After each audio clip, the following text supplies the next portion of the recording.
ओम शांति। आज की तारीख है 18 दिसंबर 2022। अव्यक्त महावाक्य, अव्यक्त बाप दादा रिवाइज कोर्स की मुरली, जिसकी ओरिजिनल डेट है 18 फरवरी 1993।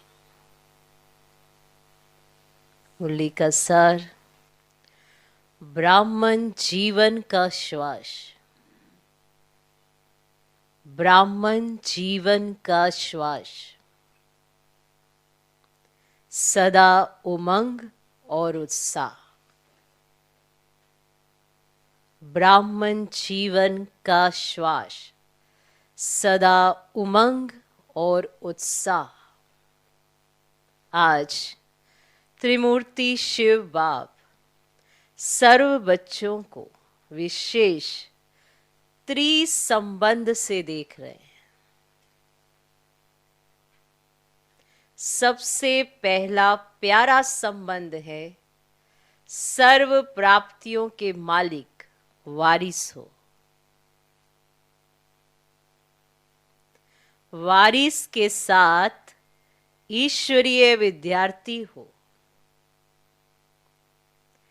साथ साथ हर कदम में फॉलो करने वाले सतगुरु के प्यारे हो। त्रिसंबंध से त्रिमूर्ति शिव बाप देख रहे हैं। ठीक, त्रिसंबंध से त्रिमूर्ति शिव बाप अपने बच्चों को देख रहे हैं। तो सबसे पहला प्यारा संबंध है सर्व प्राप्तियों के मालिक वारिस हो। वारिस के साथ ईश्वरीय विद्यार्थी हो, साथ साथ हर कदम में फॉलो करने वाले सतगुरु के प्यारे हो। त्रिमूर्ति शिव बाप बच्चों के भी ये तीन संबंध विशेष रूप में देख रहे हैं। वैसे तो सर्व संबंध निभाने की अनुभवी आत्माएं हो, लेकिन आज विशेष तीन संबंध देख रहे हैं। ये तीन संबंध सभी को प्यारे हैं, है ना। आज विशेष त्रिमूर्ति शिव जयंती मनाने के उमंग से सभी भाग भाग कर पहुंच गए। बाप को मुबारक देने आए हो व बाप से मुबारक लेने आए हो। शिव जयंती है ना, बाप को मुबारक देने आए हो व बाप से मुबारक लेने आए हो। दोनों काम करने आए हो। जब नाम ही है शिव जयंती व शिवरात्रि, तो त्रिमूर्ति क्या सिद्ध करता है? प्रजापिता ब्रह्मा द्वारा क्या करते हैं? आप ब्राह्मणों की रचना रचते हैं ना, उन्हों की फिर पालना होती है। तो त्रिमूर्ति शब्द सिद्ध करता है कि बाप के साथ साथ आप ब्राह्मण बच्चे भी साथ हैं। अकेला बाप क्या करेगा? इसीलिए बाप की जयंती, सो आप ब्राह्मण बच्चों की भी जयंती। तो बाप बच्चों को इस अलौकिक दिव्य जन्म की व इस डायमंड जयंती की पदमा पदम गुना मुबारक दे रहे। आप सबके मुबारक के पत्र कार्ड आपके पास पहुंच ही गए, और अभी भी कई बच्चे दिल से मुबारक के गीत गा रहे हैं कि चाहे दूर है चाहे सम्मुख है। दूर वालों के भी मुबारक के गीत कानों में सुनाई दे रहे हैं। रिटर्न में बाप दादा भी देश विदेश के सर्व बच्चों को पदमा पदम बधाइयां दे रहे हैं। अब यह तो सभी बच्चे जानते ही हो कि ब्राह्मण जीवन में कोई भी उत्सव मनाना अर्थात सदा उमंग उत्साह भरी जीवन बनाना, कोई भी उत्सव मनाना ब्राह्मण जीवन में अर्थात सदा उमंग उत्साह भरी जीवन बनाना।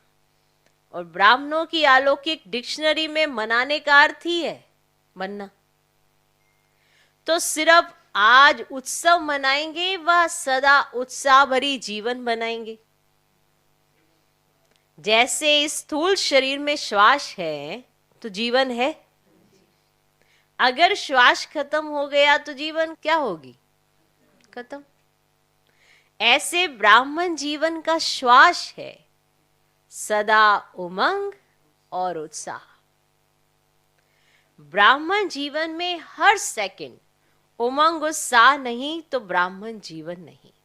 अगर हर सेकंड उमंग उत्साह नहीं तो ब्राह्मण जीवन नहीं। श्वास की गति भी नॉर्मल होनी चाहिए, सामान्य। अगर श्वास की गति बहुत तेज हो जाए तो भी जीवन यथार्थ नहीं, और स्लो हो जाए तो भी यथार्थ जीवन नहीं कही जाएगी। हाई प्रेशर या लो प्रेशर हो जाता है ना, तो इसको नॉर्मल जीवन नहीं कहा जाता। तो यहां भी चेक करो कि मुझ ब्राह्मण जीवन के उमंग उत्साह की गति नॉर्मल है। मुझ ब्राह्मण जीवन के उमंग उत्साह की गति नॉर्मल है, या कभी बहुत फास्ट कभी बहुत स्लो हो जाती? एक रस रहती है, एक रस होना चाहिए ना। कभी बहुत कभी कम, ये तो अच्छा नहीं है ना। इसीलिए संगम युग की हर घड़ी उत्सव है। ये तो विशेष मनोरंजन के लिए मनाते हैं, क्योंकि ब्राह्मण जीवन में और कहां जाकर मनोरंजन मनाएंगे? यहां ही तो मनाएंगे ना। कहां विशेष सागर के किनारे पर या बगीचे में या क्लब में तो नहीं जाएंगे ना। यहां ही सागर का किनारा भी है, बगीचा भी है, तो क्लब भी है, संगठन है ना। तो ये ब्राह्मण क्लब अच्छी है ना। क्लब माना इकट्ठे हो ना, तो ये अच्छी है ना। तो ब्राह्मण जीवन का श्वास है उमंग उत्साह। श्वास की गति ठीक है ना कि कभी नीचे ऊपर हो जाती है? बाप दादा हर एक बच्चे को चेक करते रहते हैं।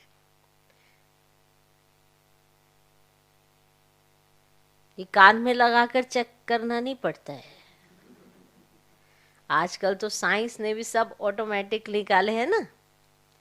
तो शिव जयंती व शिवरात्रि दोनों के रहस्य को अच्छी तरह से जान गए हो ना। अब दोनों ही रहस्य स्वयं भी जान गए हो और दूसरों को भी स्पष्ट सुना सकते हो, क्योंकि बाप की जयंती के साथ आपकी भी है। अपने बर्थडे का रहस्य तो सुना सकते हो ना। अब यादगार तो भक्त लोग भी बड़ी भावना से मनाते हैं, लेकिन अंतर यह है कि वे शिवरात्रि पर हर साल व्रत रखते हैं, और आप तो हर साल क्या करते हो? और आप तो पिकनिक करते हो। वो व्रत रखते हैं और आप तो पिकनिक रखते हो, क्योंकि आप सब ने जन्मते ही सदा काल के लिए अर्थात संपूर्ण ब्राह्मण जीवन के लिए एक बार व्रत धारण कर लिया, इसीलिए बार बार नहीं करना पड़ता। उन्हों को हर साल व्रत रखना पड़ता है। आप सभी ब्राह्मण आत्माओं ने जन्म लेते ही ये व्रत ले लिया कि हम सदा बाप समान संपन्न और संपूर्ण रहेंगे। अब यह पक्का व्रत लिया है या थोड़ा कच्चा? जब आत्मा और परम आत्मा का संबंध अविनाशी है तो व्रत भी अविनाशी है ना। दुनिया वाले सिर्फ खान पान का व्रत रखते हैं। इससे भी क्या सिद्ध होता है? अपने ब्राह्मण जीवन में सदा के लिए खान पान का भी व्रत लिया है ना, कि ये फ्री है, खाना पीना जो भी चाहे खा लो। पक्का व्रत है वह कभी कभी थक जाओ तो व्रत तोड़ दो। हाँ, पक्का व्रत है ये, कभी थक जाते हो तो व्रत तोड़ दो। कभी टाइम नहीं मिलता तो क्या बनाए, कुछ भी मंगा कर खा ले में। थोड़ा थोड़ा ढीला करते हो। देखो, आपके भक्त व्रत रख रहे हैं, चाहे साल में एक बार भी रखते हैं, लेकिन मर्यादा को पालन तो कर रहे हैं ना। तो जब आपके भक्त व्रत में पक्के हैं, तो आप कितने पक्के हो? पक्के हो? कभी कभी थोड़ा ढीला कर देते हो, चलो कल भोग लगा देंगे, आज नहीं लगाते, ऐसे भी बहुत है। कल भोग लगा देंगे, आज नहीं लगाते। तो यह भी आप ब्राह्मण आत्माओं की जीवन के बेहद के व्रत के यादगार बने हुए हैं। विशेष इस दिन पवित्रता का भी व्रत रखते हैं। एक पवित्रता का व्रत रखते, दूसरा खान पान का व्रत रखते, तीसरा सारा दिन किसी को भी किसी प्रकार का दुख व धोखा नहीं देंगे, यह भी व्रत रखते हैं। लेकिन आपका इस ब्राह्मण जीवन का व्रत बेहद का है, उन्हों का एक दिन का है। पवित्रता का व्रत तो ब्राह्मण जन्म से ही धारण कर लिया ना। सिर्फ ब्रह्मचर्य नहीं, लेकिन पांचों ही विकारों पर विजय हो, इसको कहते हैं पवित्रता का व्रत। सिर्फ ब्रह्मचर्य नहीं, पांचों ही विकारों पर विजय हो, इसको कहते हैं पवित्रता का व्रत। तो सोचो कि पवित्रता के व्रत में कहां तक सफल हुए हैं। जैसे ब्रह्मचर्य अर्थात काम महाशत्रु को जीतने के लिए विशेष अटेंशन में रहते हो, ऐसे ही और भी चार साथी जो काम महाशत्रु के हैं, उनका भी इतना ही अटेंशन रहता है कि उसके लिए छुट्टी है, थोड़ा थोड़ा क्रोध भल कर लो। छुट्टी है नहीं, लेकिन अपने आप को छुट्टी दे देते हो। देखा गया है कि क्रोध के बाल बच्चे जो है, उनको छुट्टी दे दी है। क्रोध महाभूत को तो भगाया है, लेकिन उसके जो बाल बच्चे हैं ना, उनसे थोड़ी प्रीत अभी भी रखी है। जैसे छोटे बच्चे अच्छे लगते हैं ना, तो ये क्रोध के छोटे बच्चे कभी कभी प्यारे लगते हैं। व्रत अर्थात संपूर्ण पवित्रता का व्रत। कई बच्चे बहुत अच्छी अच्छी बातें सुनाते हैं, बहुत अच्छी अच्छी बातें सुनाते हैं, कहते हैं क्रोध आया नहीं, लेकिन क्रोध दिलाया गया, तो क्या करे? मेरे को नहीं आया, लेकिन दूसरा दिलाता है। मैं थोड़ा क्रोध करना चाहता हूं, मैं थोड़ा ऐसे बोलना चाहता हूं, लेकिन वो मेरे साथ बात ही ऐसे कर रहा था। उसने मुझको क्रोध दिलाया, मैंने थोड़ा लाया। मैं थोड़ा लाता हूं, दूसरा दिलाता है। बहुत मजे की बातें करते हैं। कहते हैं, बाबा जी कहते हैं आप भी उस समय होते ना, तो आपका भी आ जाता। तो बाप दादा क्या कहेंगे? बाप दादा भी कहते, अच्छा तुमको माफ कर दिया, लेकिन आगे फिर नहीं करना।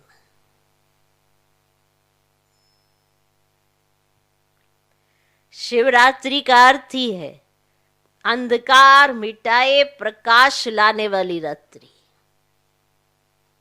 मास्टर ज्ञान सूर्य प्रकट होना, यह है शिवरात्रि।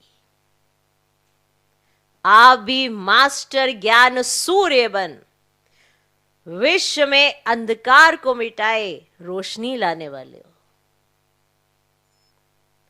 जो विश्व को रोशनी देने वाला है, वह स्वयं क्या होगा?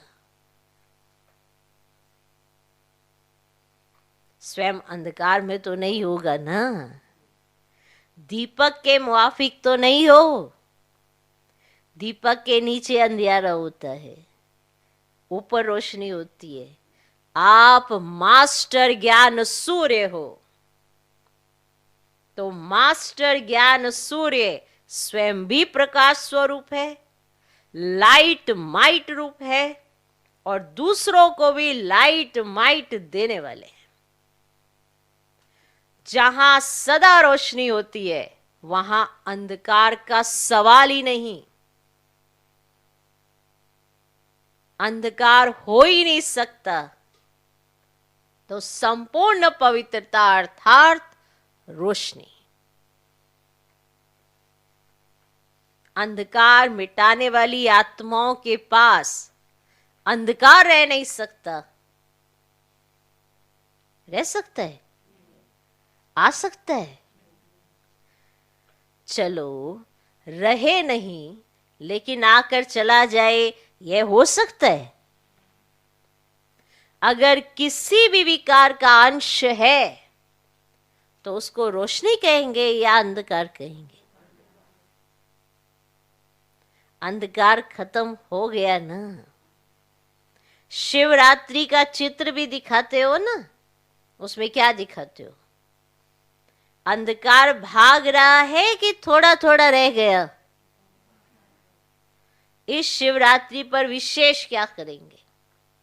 कुछ करेंगे या सिर्फ झंडा लहराएंगे?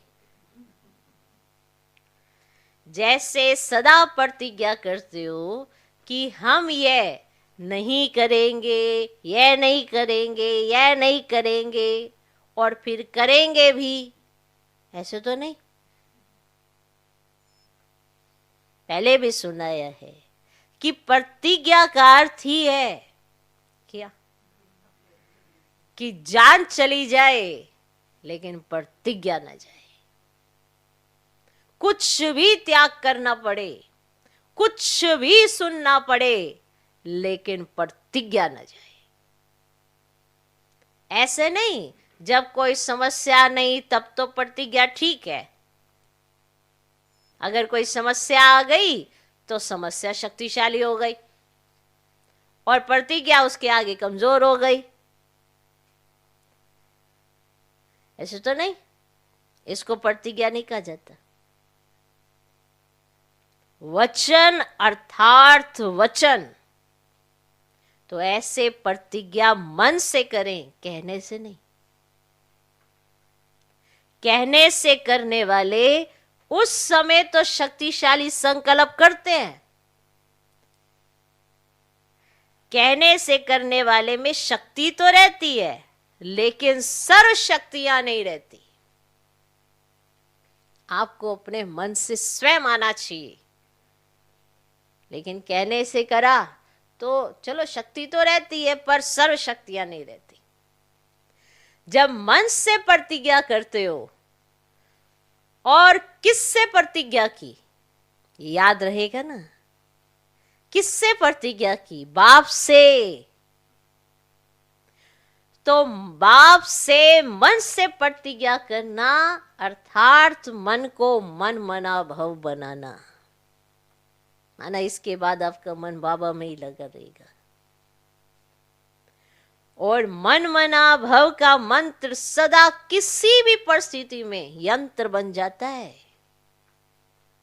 अगर आपका मन बाबा में ही लगा है तो मन में कितनी शक्ति होगी, तो हर समस्या हल हो जाएगी ना।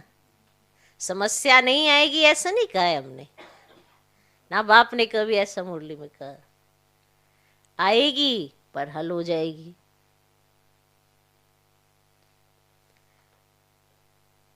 लेकिन मन से करने से यह होगा। मन में आए कि मुझे यह करना नहीं है, अगर मन में यह संकल्प होता है कि कोशिश करेंगे, करना तो है ही, बनना तो है ही, ऐसे नहीं करेंगे तो क्या होगा, क्या करेंगे, इसीलिए कर लो। इसको कहा जाएगा थोड़ी थोड़ी मजबूरी। ये मजबूरी से कर रहे हैं, जिसके अंदर ये संकल्प आता है ना, कोशिश करेंगे हम, माना उसको मालूम है कि मैं कहीं कच्चा हो सकता हूं, मुझे तो करना ही है, मुझे तो करना ही है। अगर मन में यह संकल्प होता है ना कि कोशिश करेंगे, करना तो है ही, बनना तो है ही, ऐसे नहीं करेंगे तो क्या होगा, क्या करेंगे, इसलिए कर लो। इसको कहा जाता है थोड़ी थोड़ी मजबूरी। जो मन से करने वाला होगा ना, वह यह नहीं सोचेगा कि करना ही पड़ेगा,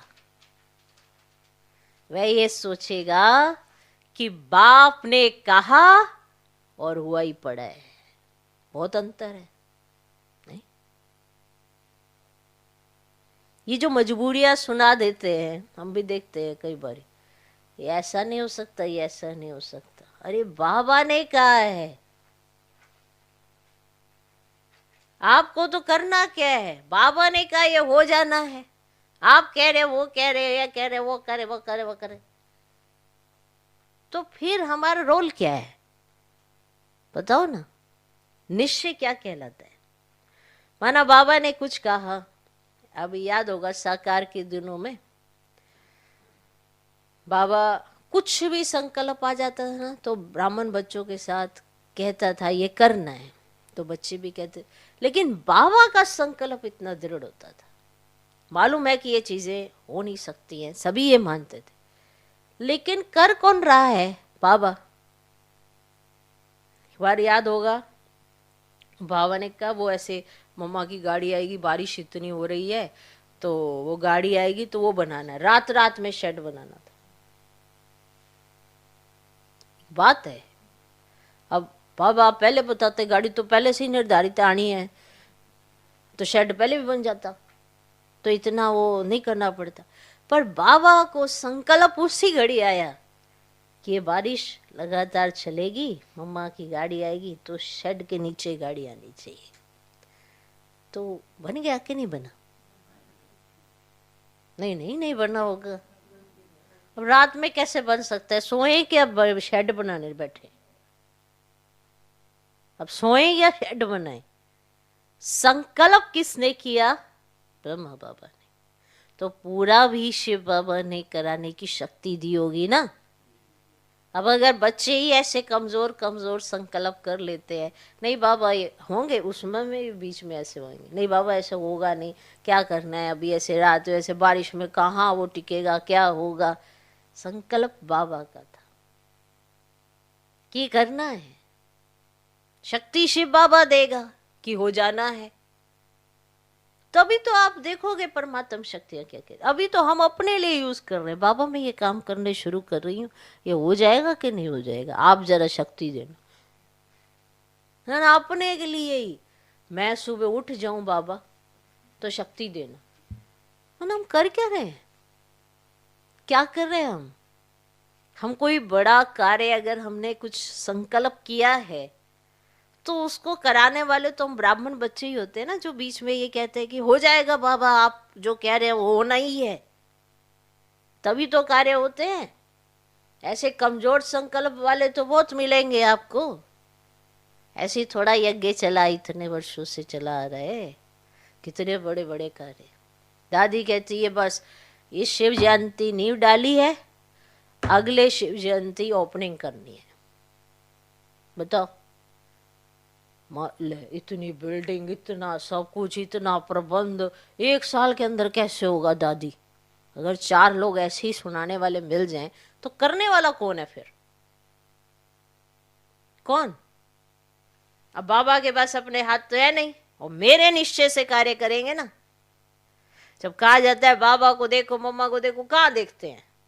आपस में ही देख रहे होते हैं, एक दो को देखते रहते हैं। जैसे दूसरा वो दिखाता रहता है ना अपनी कमजोरियां, तो खुद बिगाड़ते रहते हैं और निश्चिंत हो जाते हैं। ऐसे तो चलता ही है। अरे आप आम जीवन वाले हो गए, ब्राह्मण जीवन वाले कहाँ रहे हो? अब तो आम इंसान हो। आम इंसान तक दृढ़ता रखकर कुछ का कुछ कर रहा है, तो फिर तो हम तो उससे भी गए गुजरे हो गए। किसी की टांगे नहीं चलती, वो हिमालय की चोटी चढ़ रहा है।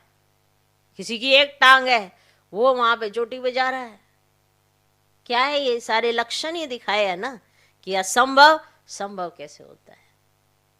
तो मनुष्य दृढ़ता रख कर क्या से क्या कर रहा है? आपको तो सिर्फ परमात्मा पे निश्चय रख कर ही कार्य करना है। दुनिया की क्यों सुनते हो? अपनी सुनवाओ ना, जब आपने कहा है वो करके दिखाओ, फिर आता है मजा इस ब्राह्मण जीवन में, फिर बड़ा टेस्ट आता है। असंभव जब संभव होता है तो आपका अनुभव बनता है कि मेरा निश्चय है, ये मेरा निश्चय है। तब बात आती है पीएचडी वाले निश्चय की। अभी तो ABCD वाला निश्चय चल रहा। बाबा है, हाँ जी है। आपका निश्चय बुद्धि हो, हाँ जी तभी तो आए हैं। अरे ये तो पहले नंबर की ABCD है। कहीं से पूछो तुम निश्चय बुद्धि, ले तभी तो बैठे हैं। ले ये क्या? ये तो नर्सरी के बच्चे से भी पूछो जो नर्सरी में पढ़ रहा है। स्कूल में आए हो, हाँ जी तभी तो आए हैं पढ़ने के लिए। लेकिन जो अपने बेस पर जाता है तो वही तो PhD कर पाता है कि मुझे पढ़ना है। बच्चे को तो जबरदस्त पीछे से धक्का मार के कोई भेज रहा है स्कूल में, अपने बेस पर थोड़ा आया है। तो ऐसे ही कोई समस्या आती है तो बाबा के बन जाते हैं, समस्या खत्म हो जाती है, फिर वापस दुनिया के पास चले जाते हैं। ऐसे बहुत मिलते हैं, कौन सी बड़ी बात है। ओके, तो मन में आए कि जो बाप ने कहा वो मुझे करना ही है। और अगर ये संकल्प आता कि हम कोशिश करेंगे, करना तो है ही, बनना तो है ही, ऐसे नहीं करेंगे तो क्या होगा, क्या करेंगे इसलिए कर लो, इसको कहा जाता है थोड़ी थोड़ी मजबूरी।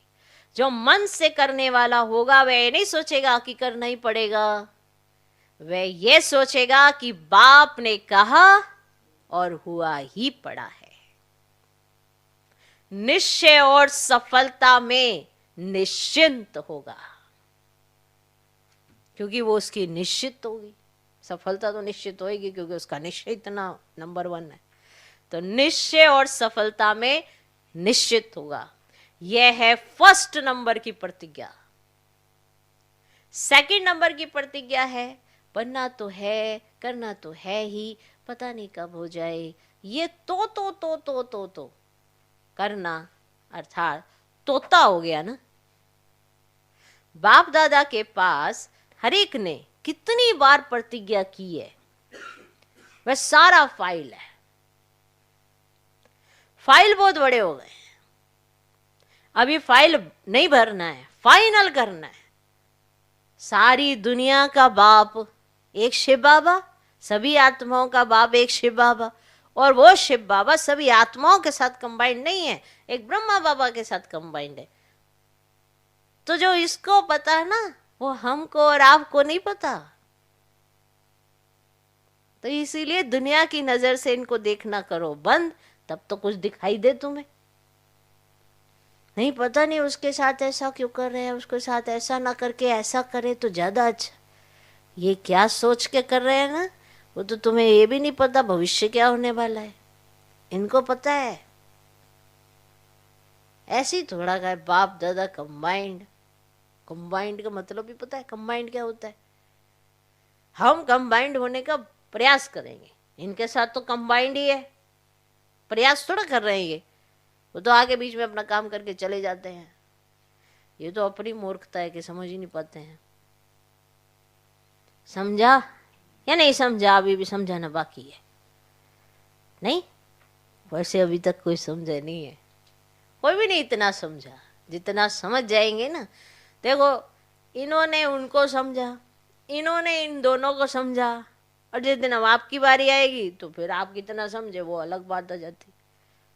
तो हर आत्मा अपना अपना पुरुषार्थ इसी कैटेगरी में अगर करे तो फिर बहुत नंबर आगे ले जा सकती है। ब्रह्मा बाबा ने शिव बाबा को समझा, ओके, फिर ब्रह्मा बाबा को किसी को समझने की जरूरत नहीं पड़ी, और इन्होंने बाप दादा को समझा, फिर किसी और को समझने की जरूरत ही नहीं पड़ी। बस जो कहा वो करके दिखाना है।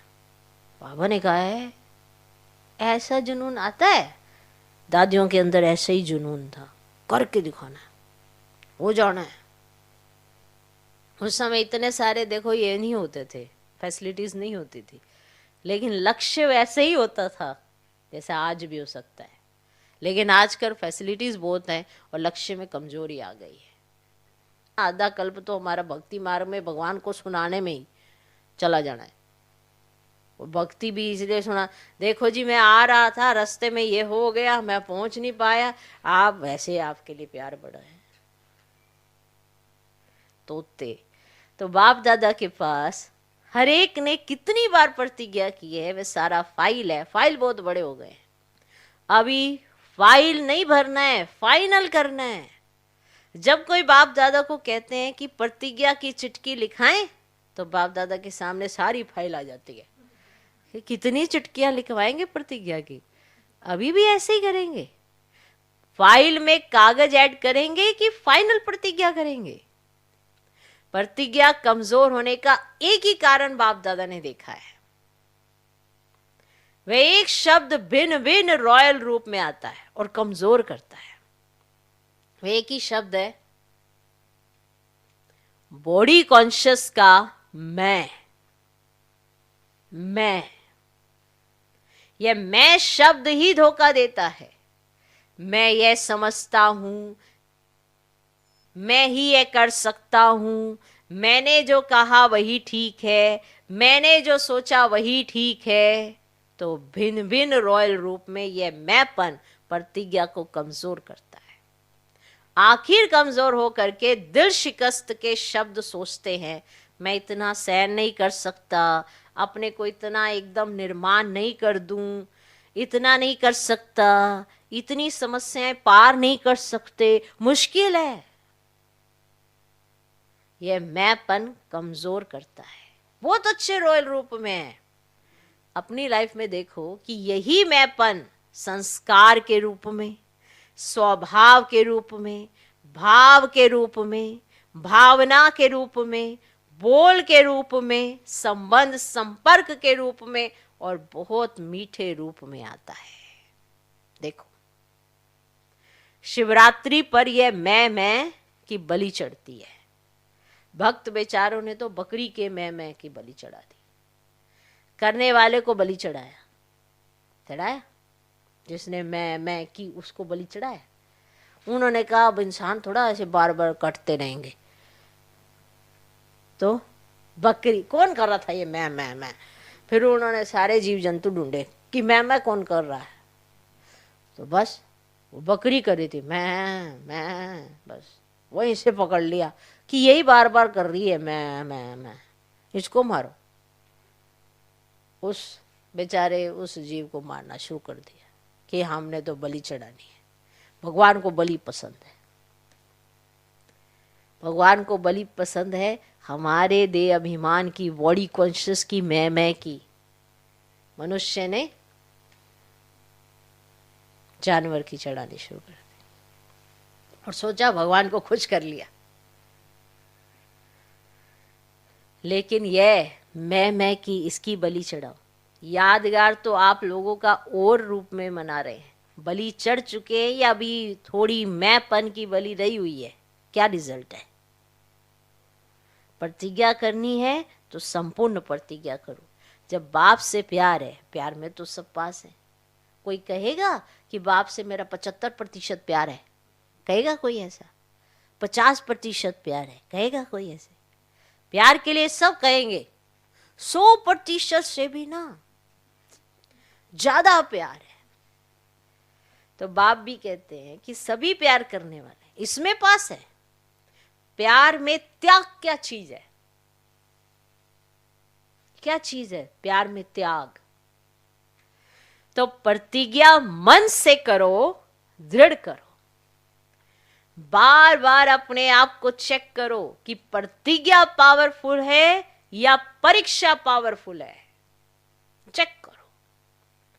कोई ना कोई परीक्षा प्रतिज्ञा को कमजोर कर देती है। एक ही प्रतिज्ञा कर लेते, बंद, बस सारी जिंदगी संवर जाएगी। नहीं,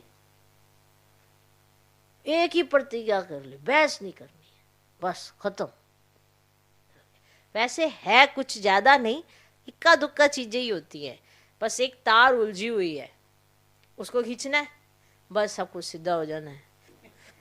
एक हल्की सी चीज, सबके अंदर ना कुछ इक्का दुक्का ऐसी चीजें हैं, वही ठीक करनी है, बाकी सब सेटिंग हो जाएगी। लेकिन उसी पर ही ध्यान नहीं देना, फालतू इधर उधर ऐसे हाथ पैर मारते रहेंगे। अब आप सालों साल चलते हो गए आपको, लेकिन आप में बदलाव नजर नहीं आता किसी को। कारण क्योंकि जो मेन चीज आपको ठीक करनी है ना, वो नहीं ठीक कर रहे हो आप। जैसे आपस में एक परिवार में रहते हैं, लड़ने के टू मच संस्कार होते हैं, कोई बात भी करते तब भी ऐसे अगर वो वहीं पे उसी चीज को कि अगर कोई मेरे से बात करेगा तो मैंने बहस नहीं करनी है, नहीं करनी है तो नहीं करनी, अगर इसी की दृढ़ता रख ले, बाकी तो मोटे मोटे तो आपने व्रत रखे ही है। अगर ये मेन अगर आपको जो परेशानी खड़ी करते हैं उसके व्रत रख लो, फिर देखो आपका सारी सेटिंग हो जानी। 100 बीमारियां नहीं है सब में, इक्का दुक्का बीमारी है, उसी का इलाज कर लो तो हष्ट पुष्ट नजर आओगे। नहीं मेरी उंगली सी टेढ़ी सी लगती है, अगर ऐसे दृष्टिकोण से देखोगे तो पूरा शरीर ही टेढ़ा नजर आएगा, हर चीज टेढ़ी नजर आएगी। लेकिन अगर अपना दृष्टिकोण सिर्फ बाबा की तरफ रखोगे और फिर उनकी नजर से अपने आप को देखना शुरू करोगे तो समझ में आएगा कि मुझे सेटिंग कहाँ करनी है। प्यार में त्याग क्या चीज है बताओ, है कुछ? सबसे पहले तो यही स्मृति में नहीं आता कि मैंने त्याग किया कुछ। प्यार में वो नेचुरल हो जाता है, उस पर ध्यान ही नहीं जाता कि आपने कुछ दूसरे ध्यान खिंचवाएंगे, अरे इतना त्याग है, त्याग क्या है, ये क्या त्याग है? हमारा तो स्वरूप ही उसके जैसा हो गया ना, इसमें त्याग क्या है? आपको ऐसा नहीं लगता इधर उधर ये देख के चीजें, उसके अलावा ही हमारा स्वरूप ही ऐसा है कि ये सब चीजों को क्या है बाबा ने स्पष्ट समझाया हुआ है। तो प्यार में त्याग क्या है? तो प्रतिज्ञा मन से करो और दृढ़ करो, बार बार अपने आप को चेक करो कि प्रतिज्ञा पावरफुल है या परीक्षा पावरफुल है। कोई ना कोई परीक्षा प्रतिज्ञा को कमजोर कर देती है। डबल विदेशी तो वायदा करने में होशियार है ना, तोड़ने में नहीं जोड़ने में होशियार है। बाप दादा सभी डबल विदेशी बच्चों का भाग्य देख हर्षित होते हैं। बाप को पहचान लिया, यही सबसे बड़े से बड़ी कमाल की है। दूसरी कमाल, वैरायटी वृक्ष की डालियां होते हुए भी एक बाप के चंदन के वृक्ष की डालियां बन गए। अब एक ही वृक्ष की डालियां हो, भिन्नता में एकता लाई। देश भिन्न है, भाषा भिन्न भिन्न है, कल्चर भिन्न भिन्न है, लेकिन आप लोगों ने भिन्नता को एकता में लाया। अब इस सब का कल्चर कौन सा है? ब्राह्मण कल्चर है। ये कभी नहीं कहना कि हमारा विदेश का कल्चर ऐसे कहता है या भारतवासी ऐसे कहें कि हमारे भारत का कल्चर ऐसे होता है। ना भारत ना विदेश, ब्राह्मण कल्चर। तो भिन्नता में एकता, यही तो कमाल है। और कमाल क्या की है? बाप के बने तो सब प्रकार की अलग अलग रस्म रिवाज, दिनचर्या आदि सब मिलाकर एक कर दी है। चाहे अमेरिका में हो, चाहे लंदन में हो, कहां भी हो, लेकिन ब्राह्मणों की दिनचर्या एक ही है या अलग है? विदेश की दिनचर्या अलग हो, भारत की अलग हो, नहीं, सबकी एक ही है। तो यह भिन्नता का त्याग, ये कमाल है। समझा क्या क्या कमाल की है? जैसे आप बाप के लिए गाते हो ना कि बाप ने कमाल कर दी, तो बाप फिर गाते हैं बच्चों ने कमाल कर दी। बाप दादा देख देख हर्षित होते हैं, बाप हर्षित होते हैं और बच्चे खुशी में नाचते हैं। सेवा भी चारों ओर विदेश की देश की सुनते रहते हैं। दोनों ही सेवा में रेस कर रहे हैं। प्रोग्राम सभी अच्छे हुए हैं और आगे भी होते रहेंगे। यह दृढ़ संकल्प यूज किया अर्थात सफल किया। जितना दृढ़ संकल्प को सफल करते जाएंगे उतनी सहज सफलता अनुभव करते जाएंगे। कभी भी यह नहीं सोचो कि यह कैसे होगा, कैसे के बजाय सोचो कि ऐसे होगा। संगम पर विशेष वरदान ही है असंभव को संभव करना। तो कैसे शब्द आ ही नहीं सकता, यह होना मुश्किल है नहीं। निश्चय रखकर चलो कि यह हुआ पड़ा है, सिर्फ प्रैक्टिकल में लाना है। यह है निश्चय कि सब कुछ हुआ पड़ा है, बस मुझे उस चीज को प्रैक्टिकल में लाना है। यह रिपीट होना है। बना हुआ है, बने हुए को बनाना अर्थात रिपीट करना। इसको कहा जाता है सहज सफलता का आधार। दृढ़ संकल्प के खजाने को सफल करो। समझा क्या होगा, कैसे होगा? नहीं होगा और सहज होगा। संकल्प की हलचल है तो वह सफलता को हलचल में ले आएगी। अच्छा, चारों ओर के सदा उत्सव मनाने वाले, सदा उमंग उत्साह से उड़ने वाले, सदा संपूर्ण प्रतिज्ञा के पात्र अधिकारी आत्माएं, सदा असंभव को सहज संभव करने वाले, सदा हर प्रकार की परीक्षा को कमजोर कर प्रतिज्ञा को पावरफुल बनाने वाले, सदा बाप के प्यार के रिटर्न में कुछ भी त्याग करने की हिम्मत करने वाले, ऐसे त्रिमूर्ति शिव बाप के जन्म साथी ब्राह्मण आत्माओं को अलौकिक जन्मदिन की याद, प्यार और मुबारक। बाप दादा की विशेष श्रेष्ठ आत्माओं को नमस्ते।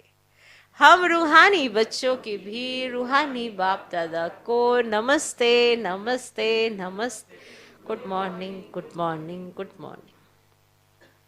आज का वरदान, ज्ञान गुण और शक्तियों रूपी खजाने द्वारा संपन्नता का अनुभव करने वाले संपत्तिवान भव। जिन बच्चों के पास ज्ञान गुण और शक्तियों का खजाना है वे सदा संपन्न अर्थात संतुष्ट रहते हैं। उनके पास अप्राप्ति का नामो निशान नहीं रहता। हद के इच्छाओं की अविद्या हो जाती है। वे दाता होते हैं, उनके पास हद की इच्छा व प्राप्ति की उत्पत्ति नहीं होती। वे कभी मांगने वाले मंगता नहीं बन सकते। ऐसे सदा संपन्न और संतुष्ट बच्चों को ही संपत्तिवान कहा जाता है। आज का स्लोगन, मोहब्बत में सदा लवलीन रहो तो मेहनत का अनुभव ही नहीं होगा। देखो, मेहनत उसी व्यक्ति को लगती है जो लव में नहीं होता, और लव में कभी मेहनत नहीं लगती। और अगर ऐसा होता, लव में मेहनत लगती, तो फिर लव ही नहीं होता। लव में लीन आत्मा को किसी भी बात में मेहनत नहीं लगती, चाहे आप दुनिया में झांक के देख सको, कभी नहीं लगती। और मेहनत वहीं लगती है जहां पर कोई इंटरेस्ट नहीं होता, लव नहीं होता, रुचि नहीं होती, या कोई ऐसी चीज नहीं होती, तब बहुत मेहनत लगती है। अब जैसे आपको भी ना उठने में मेहनत लगती है, ना परमात्मा मिलन करने के लिए और किसी चीज में मेहनत लगती है, तो नहीं लगती, तो माना आप लव में लीन हैं तो मेहनत नहीं लगती। तो मोहब्बत एक ऐसी चीज है जिसमें मेहनत का नामो निशान ही खत्म हो जाता है। तो मोहब्बत में सदा लवलीन रहो तो मेहनत का अनुभव ही नहीं होगा। सूचना, आज अंतर्राष्ट्रीय योग दिवस तीसरा रविवार है। साय 6:30 से 7:30 बजे तक सभी भाई बहनें योग अभ्यास में सर्व आत्माओं के प्रति यही शुभ भावना रखें कि सर्व आत्माओं का कल्याण हो, सर्व आत्माएं सत्य मार्ग पर चलकर परमात्मा वर्षे का अधिकार प्राप्त कर ले। मैं बाप समान सर्व आत्माओं को मुक्ति, जीवन मुक्ति का वरदान